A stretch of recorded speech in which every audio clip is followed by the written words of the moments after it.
Στο Άνθρωπε Αγάπα είμαστε μόνο φίλοι. Είμαστε μια οικογένεια και σήμερα έχω τη χαρά να μαγειρεύω μαζί με μια καλή μου φίλη, την Αθηνά, την Τρανούλη. Περισσότεροι την ξέρετε. Εγώ την ξέρω λίγο καλύτερα από εσάς. Και χαίρομαι πάρα πολύ που ήρθε σήμερα να κάνουμε το φαγητό μας. Αθηνά μου έρχεσαι αρκετά συχνά, αλλά σήμερα είπα να κάνουμε και ένα βίντεο. Ευχαριστώ πολύ Γέροντα που με έχετε δίπλα σας να κάνουμε όλη αυτή τη διαδικασία, να μας δώσει τόσο μεγάλη χαρά και ικανοποίηση.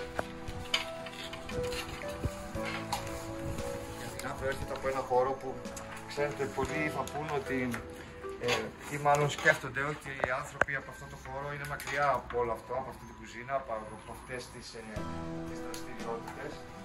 Λοιπόν, θέλω να σας πω ότι παρόλο που είναι στον χώρο της μόδας τόσα χρόνια και η Αθηνά και η οικογένειά της και ο μπαμπάς και η μαμά δεν έχουν ποτέ λείψει από τέτοιες δραστηριότητες και ας μην φαίνονται, δεν χρειάζονται όλα να φαίνονται.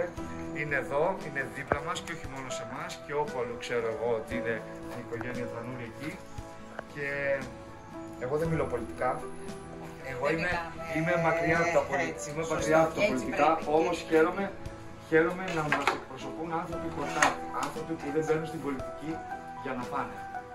Άνθρωποι που είναι χορτάτοι από τη ζωή και θέλουν να κάνουν κάτι για τον τόπο. Έργο για τους ανθρώπους μας, για τους φίλους μας, για αυτούς που είναι δίπλα μας. Έτσι. Όλα καλά λοιπόν. Πάμε να μοιράσουμε τώρα το φαγητό μας κάτω στην Αθήνα.